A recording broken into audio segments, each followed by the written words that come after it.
JW Nalin तलवार साबका YouTube channel से और साबका सैनिक संघर्ष कमेटी का मैं नेशनल स्पोक्स पर्सन हूँ, जिन्होंने कि 392 दिन 13 महीने 3 दिन तक जंतर मंतर पर धरना किया था और साथ में फेडरेशन ऑफ वेटरन एसोसिएशन का जनरल सेक्रेटरी अभी भी हूँ, जो जिन्होंने कोशिशें की तोड़ने की, तोड़ ताड़ के भागे, फिर पता नहीं कौन सी वीरांगना बन गई सारी की सारी और वीरांगना महासंघ कुछ बना लिया उन्होंने, वीरांगनाओं ने चेंज करवा के अपना हिसाब किताब। तो जैसा कि आज का आपने हमारा टाइटल देखा ही होगा कि ओआरओपी एमएसपी के धरने को, जो कि 392 दिन 13 महीने 3 दिन तक जंतर मंतर पर लगातार चलता रहा, इसको तोड़ने के एवज में 3 से 4 सीट देने का वादा बीजेपी ने किया। ये मैं नहीं कह रहा हूँ, माफ कीजिएगा, बिल्कुल मैं पहले बोल देता हूँ, ये मेरे कथन नहीं है कि 3 से 4 सीट बीजेपी देगी। ये कहना है सैनिक वेलफेयर न्यूज के कोट पैंट वाले उस ऑनररी कैप्टन लोकेंद्र सिंह का, जिसने कि अभी एक दिन पहले परसों के रोज एक वीडियो निकाला कुछ ब्रिगेडियर लेफ्टिनेंट जनरल ये वो कह के, और उसके अंदर 6 मिनट 20 सेकंड से उसने जो है, जो मतलब चोर होता है वो कभी ना कभी कहीं ना कहीं उसके मन में से वो शब्द, वो चीजें जो अंदर छुपी होती है, जितना मर्जी झूठ बोल रहे, निकल ही आते हैं। और खाली ये पहले व्यक्ति नहीं है जिन्होंने ऐसा कहा, इसके पहले इसके बारे में जो जिनको कि हमने प्रधान बनाया था, बाद में फेडरेशन से निकाल के बाहर फेंका, सूबेदार अर्जुन सिंह, उन्होंने भी एक ऑडियो वीडियो निकाला था अपना, जिसके के अंदर उन्होंने लेटर लिखा था, उसके अंदर लेटर उन्होंने सभी, हाँ जी, लेटर लिखा था। लेटर लिखा था जिसके अंदर उन्होंने लिखा कि उन्होंने दिल्ली में आके 23 जुलाई के बाद या उससे थोड़ा पहले से लगा लीजिए 3 से 4 बार, 23 जुलाई से थोड़ा पहले से कहेंगे 3 से 4 बार मंत्रालय में या बीजेपी के हेडक्वार्टर में नेताओं के साथ इस धरने को तोड़ने के लिए बातचीत की। 400 की मीटिंग हुई है। कारण हाँ, 400 मेन उनका मुद्दा जो निकल के आ रहा था वो यही था कि इस धरने उन्होंने को, उन्होंने एक पत्र लिखा था पूरे देश के सैनिकों के नाम से। एक मिनट, और इसी सब के ऊपर चर्चा करने के लिए हमारे साथ जो हैं कपिल जी हैं, जो कि बहुत पहले से 10-12 साल से इस मुहिम के साथ लगे हुए, पहले सर्विस के अंदर लगे हुए थे जवानों को हक दिलाने के लिए, उसके बाद अब इधर भी हमारे साथ लगे हुए हैं। और इसके ऊपर अगर आपको याद हो, क्योंकि वैसे तो हमारे देश की जनता की याददाश्त बहुत कमजोर है, बहुत जल्दी भूल जाती है चीजों को, मगर फिर भी अगर आपको याद हो, कपिल ने बहुत सारे वीडियो निकाले थे जिसके के अंदर उसने कहा था, जब 20 सितंबर के बाद ये फेडरेशन टूटा है, तो कपिल ने उनमें कई बार कहा था कि भाई इनको जो है राजस्थान के अंदर एमएलए की 2 से 3 सीट, यूपी के अंदर अगले इलेक्शंस के अंदर 1 से 2 सीट, प्लस 3 से 4 सीट जो थी एमपी की, मेंबर ऑफ पार्लियामेंट की दिए जाने का पूरा पूरा आश्वासन था। तो लोगों ने इसे मजाक में लिया कि ये बंदा जो है बकवास कर रहा है, ऐसे ही लोगों के ऊपर अपने वो डाल रहा है कि भी लोगों के दिमाग में कुछ और गलत आइडिया डालने की कोशिश कर रहा है, जबकि इसको अंदर की बात जो बीजेपी के ही दूसरे कार्यकर्ता हैं, जो कि इन लोगों के साथ जो बीजेपी के साथ मिल रहे थे उनकी नहीं बनती है, उनके द्वारा इन तक पहुंचे या किन्हीं और सोर्सेस से इनके पास पहुंचे, आईबी के भी हो सकते हैं, जिनके साथ बहुत ज्यादा इनका मिलना जुलना और सब कुछ रहता है, क्योंकि हम लोगों से फोन करके आईबी वाले पूछते हैं, अब छोड़ दिया मेरा पीछा, तो आजकल कपिल के पीछे रहते हैं, तो उधर से मिली है, कहीं ना कहीं से इसके पास खबरें थी, जो कि ये असलियत हमको नहीं बताना चाहते। तो अभी जो इन्होंने 2 दिन पहले अपना वीडियो निकाला है, उसके अंदर जो बात कही है 3 से 4 सीट, 3 से 4 एमपी हमारे इस समय पूर्व सैनिक वहां पर होते, अगर धरने को सही तरीके से आगे बढ़ाया जाता। तो इसी चीज के ऊपर मैं चाहूंगा कि सबसे पहले कपिल जी जो है अपना पक्ष रखें कि किस तरह से उन्होंने, इनको क्या नॉलेज मिली, इन्होंने जो वीडियो निकाले, प्लस इनको क्या नजर आया इन लोगों की हरकतों के अंदर, जो कि काफी पहले से इनको नजर आ रही थी, क्योंकि मैं खुद रोजाना जंतर मंतर पर बैठा रहता तो मुझे बाहर की दुनिया से कोई मतलब नहीं होता था, मुझे अपना धरना चलाने का रहता था। हम लोग उसके अंदर बाहर क्या हो रहा है उसके अंदर इतना इन्वॉल्व नहीं हो पाते थे। कई लोगों की कंप्लेंट भी थी कि तलवार फ़ोन नहीं उठाता है, बात नहीं करता। अरे भाई मैं जवाब देने के उसमें नहीं हूँ। गर्मियों का टाइम, सर्दी, बारिश, हम वहाँ पे बैठे हुए पड़े हुए हैं। तो हाँ, कपिल जी, तो अब शुरू करते सर हैं। मैं आप बताइए सर, अपना पक्ष इसके अंदर क्या? सर मैं पहले तो आपका धन्यवाद करता हूँ, क्योंकि देखो सच्चाई ऐ- कभी छुप नहीं सकती। आप कितने छुपाने की कोशिश करना, वो खुद अपने मुंह से ही बाहर आ जाती है। मैं थोड़ा सा एक बार पीछे लेके जाऊंगा, जिससे पूरे सैनिक इस पूरे चीज को समझ सके। आप पूरा समय लीजिए, आप पूरा समय लीजिए।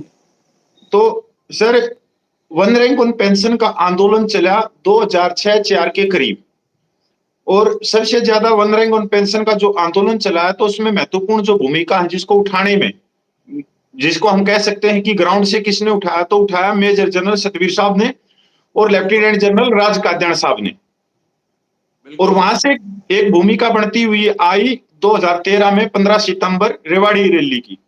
अब आप यहाँ पे देखो, इस आंदोलन को जो लेके चले जनरल अपने सतवीर साहब और राज काद्याण साहब, और जो रेवाड़ी रैली हुई उसके अंदर हो गया खेला। खेला कैसे हुआ कि जिन्होंने आंदोलन चलाया, जिस भूमिका के लिए उन्होंने इतनी बड़ी संख्या बल को रेवाड़ी में जोड़ा, उनको राजनीति में कोई भी पद नहीं दिया, आज भी वो खाली है। पर वहां पर आते हैं वीके सिंह जी और कर्नल जो ओलंपिक मेडल राठौड़, राज्यवर्धन राठौड़ राठौड़। साहब, जो ओलंपिक में मेडल निशानबाजी में लेके आए थे, वो दोनों सेट भी होते हैं। और एक वे राज्यपाल के उपराज्यपाल बनाए थे जिनकी लंबी लंबी मूछें हैं, उनको भी, मतलब बहुत सारे आदमियों को जिन्होंने रेवाड़ी रैली में महत्वपूर्ण भूमिका निभाई थी। वो बीजेपी के सैनिक प्रकोष्ठ के अध्यक्ष थे उस समय। अध्यक्ष अध्यक्ष थे, तो बाद में उनको सबको अरुणाचल सेट के किया। बाद में अरुणाचल के गवर्नर बनाए गए थे इनाम के तौर पे। उनको जो जो उस आंदोलन में सिर्फ 6 महीने पहले आए थे, जो मेजर जनरल सतवीर के साथ में उस आंदोलन के साथ में, वो सारे के सारे सेट हुए। पर जिन्होंने आंदोलन चलाया वो ऐसे के ऐसे ही रह गए। ऐसा ही खेला हुआ जब 20 फरवरी 2013 को हम जंतर मंतर पे जाते हैं, 2023 को 23 को जवानों की जायज मांगों के लिए। उस समय इसके अंदर धीरे धीरे मार्च के महीने में ये आते हैं अपने ऑनरेडी कैप्टन अपने लोकेंद्र साहब, जो सैनिक वेलफेयर न्यूज भी चलाते हैं कोटटाई में। मेरी ख्याल में उनकी सारी वीडियो भी आती रहती है, सबको उनका मालूम भी है कि हाँ ये भाई सैनिकों के बारे में न्यूज देते रहते हैं। तो ये जंतर मंतर पे धीरे धीरे ये उतरने के बाद में वहां पे आए, आने के बाद में फेडरेशन बनी। फेडरेशन बनने के बाद में इसमें जो आदमियों को पकड़ना कि कौन से किस व्यक्ति की किस पार्टी में विचार है, मेरे को अभी तक ये क्लियर नहीं हुआ कि इनको कौन सी पार्टी टिकट दे रही थी। और जैसे हमारे सूबेदार अर्जुन सिंह राठौड़ साहब ने बोला कि जुलाई और अगस्त महीने में उनकी 4 दौरे की मीटिंग हुई है, तो ये भी क्लियर नहीं किया उन्होंने किससे वो मीटिंग की थी। क्या कांग्रेस के साथ में थी, बीजेपी के साथ में थी, कौन अधिकारी थे, कौन क्या थे। कपिल जी, इस रोकूंगा मैं यहाँ पे, मैं आपको रोकूंगा। कांग्रेस का तो सवाल ही पैदा नहीं होता है। कांग्रेस हमें एक पैसा नहीं दे सकती जब वो पावर में नहीं है। हमें पैसा कौन दे सकता है? हमारे धरने को तोड़ने की कौन कोशिश कर सकता है कि आपको एमपी की पोस्ट देंगे और आपका धरना तोड़े? तो वो सरकार ही थी, क्योंकि सरकार ही सरकार की, पर हमारे इसके सारे इसके मुद्दों अंदर का जो मैं है मैं वो आप, देख रही है। मैं आपको वीडियो भी दिखाऊंगा। और इसके अंदर जो लोकेंद्र साहब ने इनको सेट किया, इनका ब्रेन वॉश किया, और ब्रेन वॉश करने के बाद में जब उन्होंने देखा कि हाँ इसमें एक विचारधारा के आदमी है, जैसे हमारे एक बहुत ही सम्मानित और आपके तो अच्छे खासे मित्र हैं, जैसे हमारे द्वारिका से एडवोकेट विष्णु प्रसाद, भूदेव मेरे विष्णु प्रसाद। छोटे भाई थे, छोटे भाई के जैसे थे। आप आपको मित्र भी बड़ा भाई नहीं रहे, मानते हैं और आप अब उसको वो छोटा मित्र भाई भी मानते नहीं रहे। जैसा उन्होंने दगा दिया, जैसा धोखा दिया, जैसा हैं। पीठ में पूरा वो अलग पीटा बात है, है सर, तो वो आप अलग बात है आपके तो उसमें। जानते हैं मेरा मतलब। वो सर वो अलग चीज है, वो तो बाद में भी बात कर लेंगे। उनका इन्होंने अपने साथ में लिया। किसने लिया? अपने ऑनरेडी लोकेंद्र साहब ने, ऑनरेडी कैप्टन लोकेंद्र साहब ने। और इनकी जो मीटिंग हुई, या जिस तरह से इन्हें एक कॉन्फिडेंस से कल परसों के वीडियो में बोला कि 2024 का जो आंदोलन चल रहा था, अगर उसमें एकता रह जाती तो हमारे बहुत सारे साथी वो पार्लियामेंट मेंबर ऑफ पार्लियामेंट में जाते और वहां पे बैठते। यही बात सबसे बड़ी बात है कि कि आप लोगों की किसके द्वारा ये मीटिंग हो रही थी, कौन आपको ऑफर दिया था कि 3 से 4 हम आपको सीट देंगे। इसके बाद में जब मैंने ये बातें खोलनी शुरू करी तो इन्होंने एक एक प्रोपेगेंडा रचा कि कपिल गाली देता है, कपिल ये देता है, कपिल वो देता है लोगों, क्योंकि ये पकड़ में आ गए थे उस समय मेरे जो सोर्स थे उनके द्वारा ये आ गए थे कि कहां से मीटिंग हुई। जैसे हमारे के पहलवान साहब आए थे, पेटी ऑफिसर सुरेंद्र पहलवान जी, जब उनको जंतर मंतर के धरने से थोड़ा है कहा गया कि आप राजनीति नहीं कर सकते क्योंकि ये राजनीति के लिए धरना नहीं लगाया, उन्होंने बहुत सारी गालियां दी कि मैं राजनीति में नहीं हूं, मैं राजनीति में नहीं हूं। आज वो खुद चुनाव लड़ रहे हैं, कल उनके मेरे ख्याल में वोटिंग हुई होगी, दिल्ली में भी कल ही की थी। तो मैं आपको पहले तो ये वीडियो दिखाना चाहता हूं जिससे आपको समझ में आए। 2024 के इलेक्शन में जिस तरीके से ये मूवमेंट चला था, उस तरीके से आज आपके कई पूर्व सैनिक शायद मेंबर ऑफ पार्लियामेंट के लिए भी रिकमेंड होते और आपकी ये फिर सुना देता हूं सर, ये ज्यादा नहीं है, सिर्फ 7-8 सेकंड का ही है।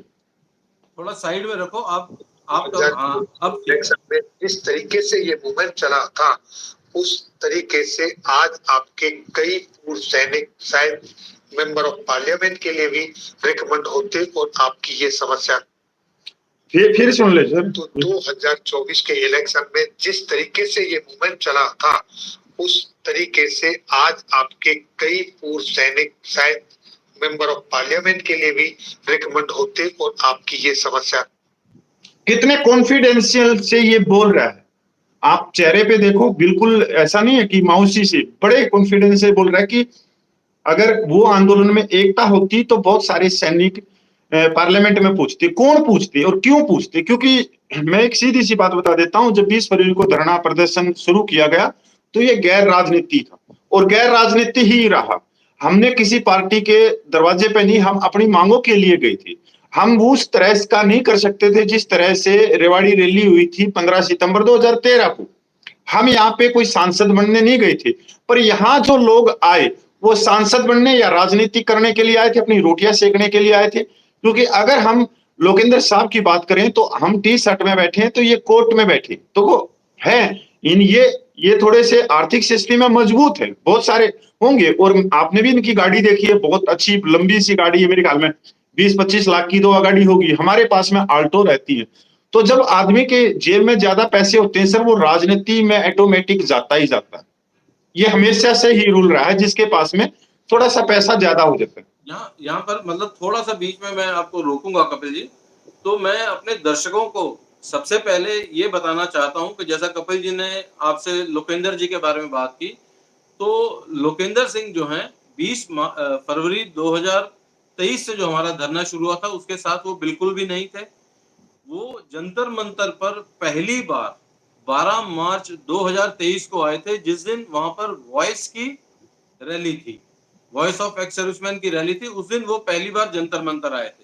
उसके बाद भी वो हमारे पास नहीं आए, कोई बातचीत नहीं, कुछ नहीं, हमें मतलब वो एकदम इग्नोर करके गए थे। मगर कुछ दिनों के बाद जब बीबीसी न्यूज ने हमारे धरने के ऊपर डॉक्यूमेंट्री रिलीज की और वो इन तक पहुंची, उसके बाद ये व्यक्ति जो है कैप्टन लोकेंद्र सिंह, उसके बाद ये व्यक्ति ने हमारे अंदर इंटरेस्ट लेना शुरू किया। ये आए, इन्होंने चंदा दिया, इन्होंने सब कुछ किया, ताकि उन्होंने देखा कि इस धरने के साथ जो है नेशनल और इंटरनेशनल मीडिया भी इंटरेस्ट ले रहा है, तो इनको उसके अंदर अपना फायदा नजर आया। और साथ में क्योंकि ये पहले ही बीजेपी के साथ जुड़े हुए हैं, उनके बड़े राजनेताओं के साथ इनके कनेक्शंस हैं। क्योंकि जब ये आपका पिलाना ब्लॉक है शायद बागपत में, उनके नेताओं को लेके गए थे वहां पर रक्षा मंत्री से मिलवाने के लिए, तब भी इन्होंने वीडियो निकलवाया था कि मैंने उनकी मीटिंग जो है रक्षा मंत्री से करवाई है। और उस मीटिंग के बारे में हमको तब बताया गया जब ये लोग सारे के सारे वहां पर रक्षा मंत्रालय में पहुंच गए थे और मीटिंग शुरू होने वाली थी। उस टाइम नरेश क्या ढांडा है, क्या नाम है उसका, नरेश ढाका खाना वगैरह लेके यहाँ आया था और लंच टाइम में भी किसी को खाने नहीं दे रहा था कि जब तक वहां से टीम नहीं आ जाएगी तब तक खाना नहीं देंगे। मतलब ये लोग हमारे साथ जुड़े हुए नहीं थे उस समय। पूर्व सांसद सतपाल मलिक लेके था, उन्हीं के साथ गए थे। इन्होंने खुद कहा था कि मेरे जो नहीं, उसके बाद में घटनाक्रम बहुत अलग चेंज हुई है। देखो एक चीज तो है, ये जो आपने बिल्कुल बोला, आपने जो कहा कि इस धरने की कवरेज पूरे विश्व में फैली। हाँ, ये गई।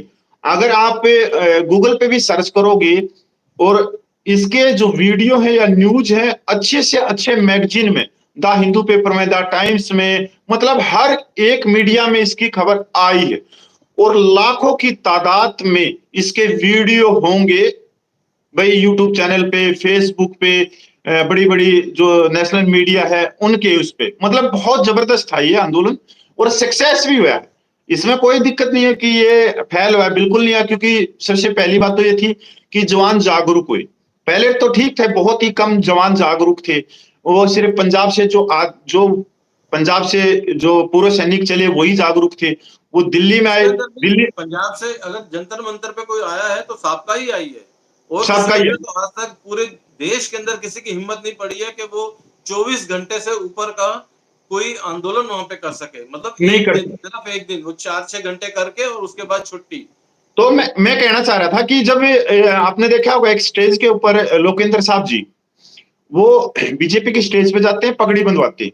किसी भी संस्था में ये पहला रूल रेगुलेशन होता है, चाहे वो सिविल की संस्था हो और चाहे कुछ और चीज हो, जब संघर्ष भी चल रहा है तो उस समय कोई भी नेता, लीडर, एक तरह से वो स्पोक्स पर्सन थे और वो एक तरह से पूर्व सैनिकों के लीडर थे, और उनका जो कर्तव्य था, नैतिकता थी, वो किसी राजनीतिक मंच पे नहीं जाने की थी। ये रूल और रेगुलेशन है। वो उस रूल को तोड़ के पिछले दरवाजे से गई और जवानों के जो धरना था उसका सौदाबाजी करने में ये पहले नंबर पे थे। ये बिल्कुल साफ है। इसके अंदर मैं पहले आपको ऐड कर दूं, जो हमने धरना 20 फरवरी से शुरू किया था, हमारे जो मेन पॉइंट्स थे जिसके ऊपर हम धरना हमेशा करते हैं और साबका के रहे हैं, और सारे कई लोगों ने लगाया कि ये किसी पॉलिटिकल पार्टी के हैं, किसी पॉलिटिकल पार्टी वगैरह के हैं। आपने देख लिया, इलेक्शन खत्म, हम किसी पॉलिटिकल पार्टी के साथ नहीं थे, ना है। और हमारा सबसे पहला जो पॉइंट होता है, हम किसी भी राजनीतिक दल के साथ अलाइन नहीं होंगे, हम किसी राजनीतिक दल का पट्टा अपने गले में नहीं पहनेंगे। दूसरे नंबर पे हम कभी भी धर्म और जाति पाति के ऊपर कोई राजनीति या आपस में कोई कमेंट वगैरह भी नहीं करेंगे। हम सब पूर्व सैनिक हैं और पूर्व सैनिक रहेंगे। और तीसरा पॉइंट हमारा हमेशा रहा है और इस धरने के समय भी था कि हम अधिकारियों को अपने धरने के अंदर घुसने नहीं देंगे। ठीक है साहब, हम अधिकारियों को अपने धरने के अंदर नहीं घुसने देंगे। और इसका सबसे बड़ा एग्जांपल था जिस समय की 2 ऑनरेरी कैप्टन, एक तुम्हारे झज्जर का राजेंद्र सिंह और दूसरा कैप्टन लोकेंद्र सिंह, ये दोनों रोहतक से एक लेफ्टिनेंट कर्नल आया था, मैं उसका नाम नहीं जानता, हुड्डा फैमिली का नजदीकी है, वो रिश्तेदार है उनका। उसने आके कोशिश की थी कि हमारे धरने के ऊपर आके माइक पकड़े, उसको माइक नहीं पकड़ने दिया गया था और उसको हमने हटा के अपने धरने से कहा कि सड़क के उस पर चल जाओ, जंतर मंतर के ऊपर पूरे देश का कोई भी आ सकता है, उसके अंदर कोई प्रॉब्लम नहीं है, हमारे धरने में नहीं आओगे। तो सर उसने हम मुद्दे से भटक रहे हैं। नहीं सर, भटक नहीं रहे, ये इसका पॉइंट है। और इन्होंने जो है सड़क के पार जाकर उस कर्नल के पीछे साबका का बिल्ला लगा के ये दोनों कैप्टन खड़े रहे और पूरे देश ने हमारे पर थू थू वो चीजें सबको मालूम है सर। आज बात ये हो रही है कि जिस तरह से इन्होंने स्वीकार किया है, लोकेंद्र साहब ने जिस तरह से एक सोशल मीडिया पे और खुद के चैनल पे, जिस पे 12 लाख से ज्यादा सब्सक्राइब है, उन्होंने स्वीकार किया कि 2023-24 में जो आंदोलन चल रहा था, अगर उसमें एकता रहती तो हमारे बहुत सारे भाई संसद में पूछते। तो मेरा सवाल यह है कि संसद में कौन कौन से वो भाई पूछते? क्या सूबेदार अर्जुन सिंह राठौड़ संसद में पूछते? क्या एडवोकेट विष्णु प्रसाद संसद में पूछते? उसके बाद में क्या हमारे राजदीप वर्मा जी वो संसद में पूछते? क्या एडीसी जो वकीलों की संस्था है, अशोक यादव जी या आशीष राम यादव जी, ये महेंद्रन है, क्या ये संसद में पूछते? क्या दादरी से हमारे एक अशोक भाई है, क्या वो संसद में पूछते? या जो सोमवीर शर्मा जो कविताएं लिखते हैं, क्या वो संसद में पूछते? मतलब कहीं ना कहीं जो हो रखा है, जैसे वो एक गौतम है जो सरकारी फर्स्ट ग्रेड के अधिकारी हैं, सार्जेंट है, रिटायर्ड सार्जेंट है गौतम, पीपी गौतम है, पीपी गौतम है, या जो हमारे सैनी साहब हैं जो केशियर थे फेडरेशन के, क्या वो पूछते नरेश कौन ढाका किस? और राजेंद्र सिंह भी हैं बागपत के, ये भी, ये तो सारे एक ही हमारा उसके थे, एक हमारा ही कहने उसके का थे। हमारा कहने का मतलब ये है कि जब वो इतने कॉन्फिडेंस से बोल रहे हैं तो उनकी बात किस लेवल तक गई थी? किसने उनको ये वादा करा था?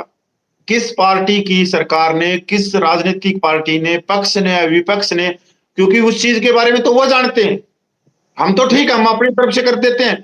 नहीं, हम नहीं जानते। हम जानते नहीं है, लेकिन हमारे साथ जो किया गया, हमारे हाँ, साथ जो किया गया वो हम सबके सामने रख सकते हैं।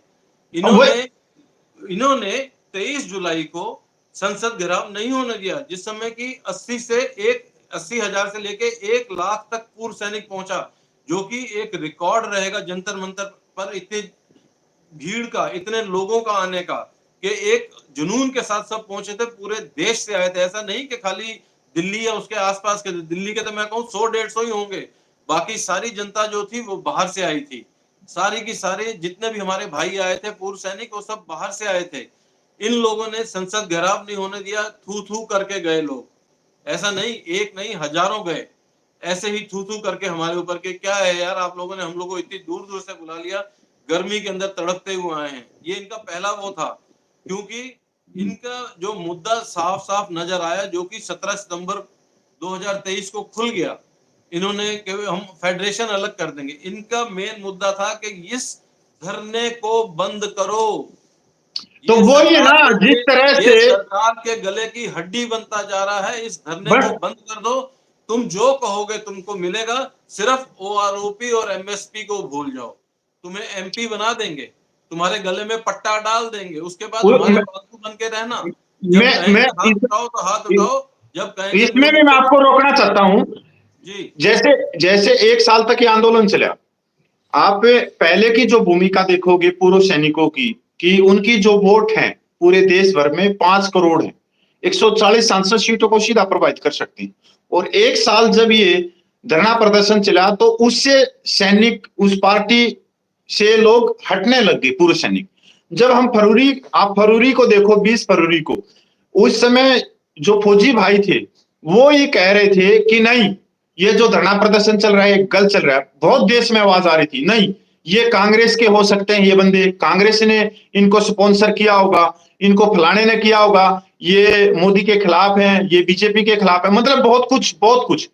और अगले 6 महीने में जो व्यक्ति कांग्रेस के कांग्रेस के अंधभक्त बोल रहे थे, हमारे को एजेंट बोल रहे थे या कुछ और बोल रहे थे, वही भाइयों के अंदर जागरूकता आई और वही भाइयों ने सरकार से सवाल पूछना शुरू कर दिया।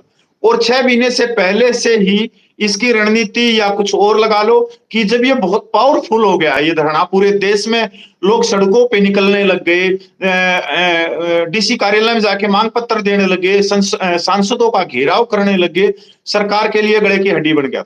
सरकार ने उस समय इन बंदों से संपर्क किया कि भाई इस धरने को हम पीछे कैसे हटाए, और इनको एक तरह से ऑफर भी दिया, जो ये बिल्कुल साफ बात होती है लोकेंद्र साहब के परसों के वीडियो में, जो बिल्कुल छाती ठोक के, और उनके चेहरे पे आप देखोगे तेज के साथ में, ऐसा नहीं है कि माउस हो गया या झुर्रियां पड़ी हुई, नहीं, आप उनके तेज और कॉन्फिडेंस से जिस तरह से वो शब्द रख रहे हैं जोश के साथ में, तो उससे बिल्कुल साफ हो जाता है कि इस धरने को पीछे हटाने के लिए, कि ये पूरे सैनिक पीछे हट जाएं, घर पे चले जाएं, क्योंकि ये आंदोलन इतना लंबा नहीं चलना था। सरकार भी इस पे हैरान है कि ये 14 महीने आंदोलन कैसे चल गया।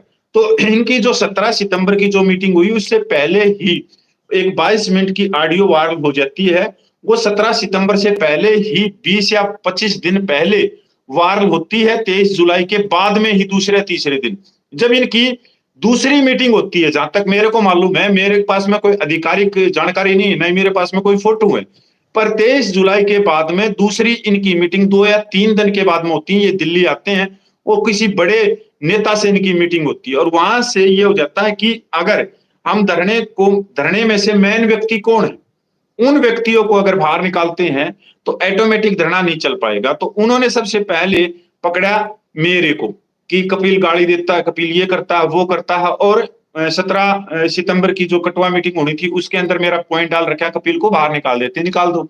उसमें दूसरा पॉइंट आपका था कि आपको निकाल दो। मतलब इस तरह से इन्होंने मेरा तीसरे नंबर पे था, मेरा तो था फाइनल लास्ट में, जब खत्म होते होते जो है उसी समय नो कॉन्फिडेंस करके इसको फेडरेशन के जनरल सेक्रेटरी से हटा देंगे।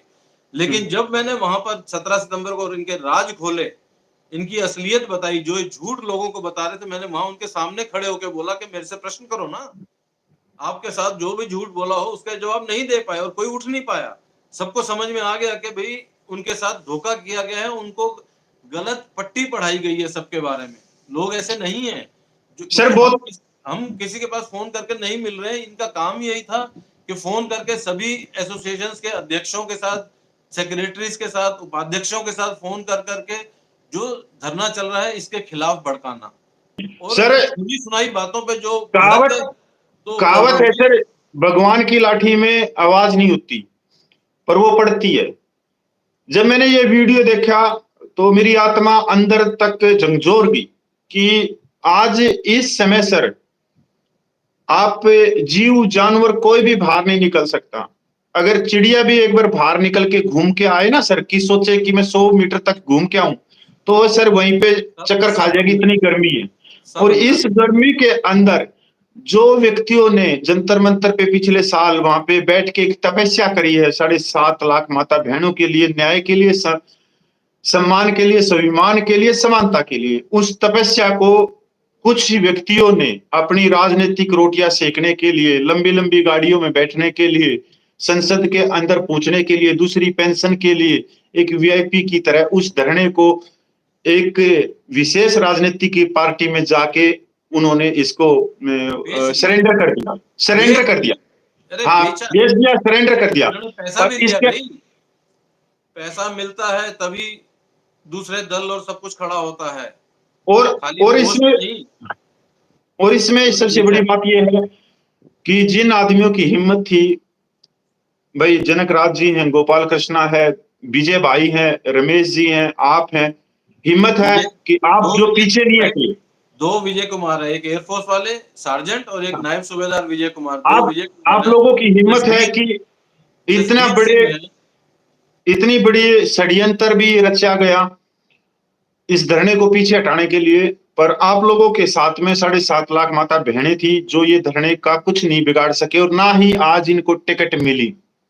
क्योंकि ये कहते हैं कि अगर आप सत्य के मार्ग पे हो, तो मैंने हमेशा कहता था कि जो 7.5 लाख माता बहनों का नहीं हो सका ना, वो कभी जिंदगी में कहीं नहीं हो सकता, क्योंकि उनके आशीर्वाद थे। देखिए कपिल जी, 20 फरवरी से जो धरना चला था वो केवल साबका ने चलाया था, उसके साथ में जोवा या 1-2 और छोटे मोटे हमारे संगठन थे, ठीक है, जो 20 फरवरी से चलाया था। जब 9 अप्रैल को फेडरेशन बनाई, उसके बाद भी जंतर मंतर पर किसी से कोई भी वहां पे आया हो तो हम ही मिले थे, साबका वाले, कोई और नहीं था। और साबका के अंदर भी मैं आपको बता दूं भाई लोगों, दोस्तों, साथियों, कि हमेशा जो थे लोग वहां पे अवेलेबल जो थे वो पंजाब के नहीं थे जो हमेशा अवेलेबल थे। मैं फरीदाबाद में रहता हूं, कपिल झज्जर में रहता है, जनकराज जम्मू का है, गोपाल केरला का है, दोनों जो विजय कुमार हैं ये दोनों उत्तराखंड के हैं, रहते हैं। हमारे रमेश जी दिल्ली के रहने वाले हैं, उसके बाद जसवीर वो भी उत्तराखंड के हैं शायद और दिल्ली में हिमाचल के जसवीर के हैं, वो दिल्ली में रहते हैं, वो थे, वो कंटिन्यूस रहे यहाँ पे, ठीक है। थोड़ा कोई बाद में जुड़ा, कोई पहले जुड़ा, लेकिन जब एक बार आ गया तो ऐसा जुनून लेके वो लोग आए कि वो लोग उसके बाद फिर उन्होंने पीछे मुड़ के नहीं देखा, जो होगा देखा जाएगा, हम हैं तो हैं, हम इसे आगे चलाएंगे। 17 सितंबर के बाद जो सोचा था कि तोड़ फोड़ करके निकल जाएंगे, फर्जी ऑनलाइन इलेक्शन कराएंगे, सब कुछ करवाएंगे, वो सारा का सारे इनके मंसूबे, जो कि इनका दिमाग है ही नहीं इतना सोचने वाला, तो वो किसी बड़े पॉलिटिकल पार्टी का दिमाग जो चल रहा था वो इन्होंने चलाया। क्योंकि जो एडवोकेट है भूदेव वैष्णव, वो द्वारका के अंदर कुछ है, पदाधिकारी है, वाइस प्रेसिडेंट या कुछ है बीजेपी का, बीजेपी पार्टी के हैं। हाँ, बीजेपी का पदाधिकारी है। नहीं, ऐसी बात नहीं कि आज हम कहें, नहीं, वो व्यक्ति 23 जुलाई को, मुझे बोलने दीजिए कपिल जी, मेरी 23 बात सुनिए जुलाई को सर, उस व्यक्ति ने जब सुनो सारा सर, धरना खत्म कर दिया, उसके बाद वो व्यक्ति 1 घंटे तक जब सब चले गए, साथ में पड़ोस में एक और राजनीतिक दल का धरना चल रहा था, ये बंदा 1 घंटे तक वहां पर चिल्लाता रहा पड़ोसी धरने के लिए, जहां पर कि वहां के सारे नेता अभिनेता सब चले गए, वहां पर सिर्फ वो तंबू हटाने वाले थे, लेकिन बीजेपी पार्टी को दिखाने के लिए उसका कोई वीडियो हमारे यहाँ नहीं बनाया गया। इन्होंने अपने साथियों द्वारा वीडियो बनवाया और उस 1 घंटे तक जो चिल्ला-चिल्ली की, उसको अपने बीजेपी हेडक्वार्टर में भेजा और इनको वहां से पता नहीं क्या मिला, क्या नहीं मिला। इन्होंने खुद घोषणा की सर इसकी सर कि मुझे हम देखो, बहुत सहानुभूति और सराहना मिली। हम थोड़े से फिर मुद्दे से अलग लाइन पे चले गए। मैं आपको कहना चाहता हूँ, ये जो जो गद्दारों की जो गद्दारी की बात कर एडवोकेट दी है। एडवोकेट विष्णु प्रसाद हैं, भूदेव विष्णु प्रसाद जी हैं, क्या हमारे को पहले से नहीं पता था बीजेपी के? हमने आज तक, हमने पहले से पता, पर हम हमने, सर एक मिनट मेरे को बोलने दीजिए, पर जब वो इस धरने में आए, हम ही ले आने वाले हैं उनको। बिल्कुल क्यों? क्योंकि हमने यकीन था, हमने यकीन क्या था कि जब कोई बात आएगी, तब हमारे एडवोकेट साहब हैं, वो जवानों की तरफ खड़े रहेंगे, पार्टियों की तरफ नहीं जाएंगे। सर मैं एक 10 मिनट, साल से साथ में था, मैं 10 सर साल से सर साथ काम कर रहा था। सर एक मिनट सर। और वो लास्ट में क्या हुआ कि जैसे लोकेंद्र साहब ने उनका ब्रेन वॉश किया ना, ब्रेन वॉश बोलते हैं आप, आज भी बहुत सारे आदमी कह देते हैं कि राष्ट्र खतरे में, राष्ट्र कहीं खतरे में नहीं है, राष्ट्र तो ऐसे ही है। जब तक हमारे जैसे बहादुर जवान बॉर्डरों के ऊपर खड़े हैं, जिन माओ के लाल बॉर्डर के ऊपर खड़े हैं, तो राष्ट्र के ऊपर कोई उंगली तो करके दिखा दो, वो तो बहुत बड़ी बात है। हम अपनी जान की बाजी लगा देंगे राष्ट्र के ऊपर। तो क्या है, ये ब्रेन वॉश किया गया किनका? एक हाई कोर्ट के वकील का भी। और किसने कर दिया? सिर्फ एक हमारे यूट्यूब चैनल चलाने वाले ने। बात है मुद्दे की ये, लास्ट में सर बहुत ज्यादा हो गया कि जो हमारे ऑनरेडी कैप्टन लोकेंद्र साहब है, जिनका एक यूट्यूब चैनल चलता है सैनिक वेलफेयर न्यूज के नाम से, उन्होंने परसों एक वीडियो डाला है और वीडियो के अंदर उन्होंने कहा है, पूरे देश भर के सैनिकों को संबोधित करते हुए, कि 2023 और 24 का जो आंदोलन चल रहा था, अगर उस आंदोलन में वो एकता रहती, एकता का मतलब ये है कि उसके अंदर सिर्फ एक को ही प्रधान बना के रखा जाता, अर्जुन सिंह राठौड़ को और लोकेंद्र को, कि उनके नीचे पूरे देश के सैनिक चलते, तो आने वाले समय में 3 से 4 हमारे भाई वो लोकसभा में पूछते, उनको टिकट मिलती। उनकी बात ये है कि हमारे को सिर्फ अंधे हो जाना था, अंधभक्ति में इन दोनों के पीछे चलना था। और ये हमारा जाके सौदा करने के लिए जो इन्होंने मीटिंग करी, उसमें ये बड़े, मैं फिर कहूंगा कि कॉन्फिडेंशियल से ये कह रहे हैं, बड़े कॉन्फिडेंस से कह रहे हैं, कॉन्फिडेंशियल नहीं सर, कॉन्फिडेंस से कह रहे हैं, जोश के साथ में कह रहे हैं कि मतलब इस तरह से, मतलब जो कहते हैं ना सर, उनकी जो आवाज में, तो वो आवाज में जोश देखना आप, कि हाँ उनको दर्द है इस चीज का। वो दर्द क्यों है उनको? क्योंकि आप लोगों ने उनको पहले ही पकड़ लिया, मैंने पकड़ लिया कि यहाँ पे पूरे सैनिकों की जो आंदोलन है, इसको तोड़ने के लिए पूरी रणनीति है। और ये एक अंदर खाते एक विशेष राजनीतिक पार्टी के प्लेटफॉर्म पे वादा करके आए हैं, या उन्होंने इनसे वादा किया है कि जंतर मंतर से आप धरना हटवा दो, उसके बाद में आप लोगों के बारे में सोचेंगे, 3 से 4 टिकट हम आपको देंगे। मुद्दा ये है। तो लोकेंद्र साहब जी बताएं, उस पूरे में जो उन्होंने बोला है, मैंने वो दिखा भी दी 8-10 सेकंड का वो। तो लोकेंद्र साहब से हमारी रिक्वेस्ट है कि अगर उनके पास में ये वीडियो पूछे, तो पक्का करके इसके ऊपर स्पष्टीकरण दे, पूरे देश भर के जवानों को बताएं कि वो कहना क्या चाह रहे थे, कि हमारे जो पूर्व सैनिक हैं वो लोकसभा में किसके माध्यम से पूछते और कैसे पूछते। मैं सिर्फ इतना ही बात का उनसे पूछना चाहता हूं।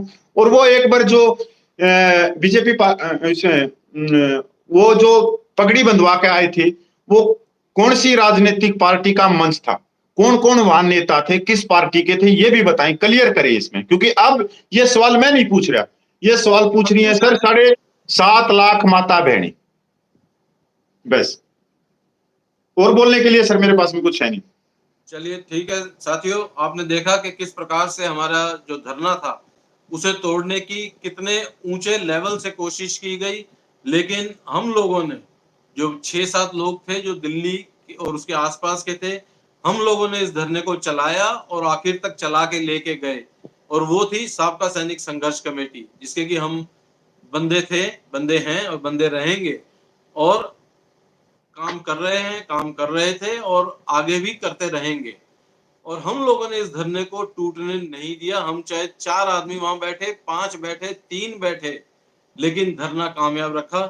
और बाकी सारी जानकारी आप लोगों को इसके बारे में मालूम पड़ गया होगा कि इन लोगों ने किस प्रकार से, कौन थे गद्दार, आगे भी याद रखिएगा इनके नाम। ये 2 व्यक्ति हैं और इनके साथ में बाकी इनके चेले चपाटे आपको मिल ही जाएंगे जो उनके साथ खड़े होंगे। वो हैं जो कि वीरांगना के वो कोई नहीं वीरांगना सर, वो अलग चीजें हैं। यहाँ तो जोगिंदर सिंह, उसके ऊपर बात हो रही इन थी। दोनों से थोड़ा सा बच के रहिएगा और आगे जो चलिएगा। जो 10 सेकंड का था ना, क्योंकि वो चीजें भी हैं, वो आएंगी बाद में भी कहने का मौका मिलेगा, बहुत कुछ है। पर थोड़े नहीं आज आएंगे। आज उस चीज के ऊपर है कि हमारे को स्पष्टीकरण दे उस 10 सेकंड का, और हमारे को नहीं, हम कोई मालूम की नहीं लगे हुए, या हम कोई भारी लीडर है नहीं, हम तो बहुत गरीब आदमी बैठने वाले। कहाँ जाके फूल माला पहनवा रहे थे? 7.5 लाख माता बहनों को जवाब दें कि उस उनके वीडियो में उन्होंने वो जो 10 सेकंड में बोला है वो किस आधार पे बोला, उसका स्पष्टीकरण दे। हमारे को मत दो, हमारे को तो कह सकते हैं, हमारे को तो कह सकते भी आप कौन पूछने वाले। उनके वीडियो में जाके, उनके हर वीडियो में जाके आप ये प्रश्न जरूर डाल के आइए कि स्पष्टीकरण दीजिए कौन सी पार्टी आपको दे रही थी और कौन सी पार्टी से जाके आप पगड़ी पहन रहे थे वहां पर, कौन सी पार्टी थी, कौन से नेता थे, उसका स्पष्टीकरण दीजिए, हमें दीजिए। उनके चैनल पर जाके जरूर कमेंट करके आइए और उनसे पूछिए। इसी के साथ साथियों, सबको राम राम, जय हिंद, जय भारत। जय सर, जय सर।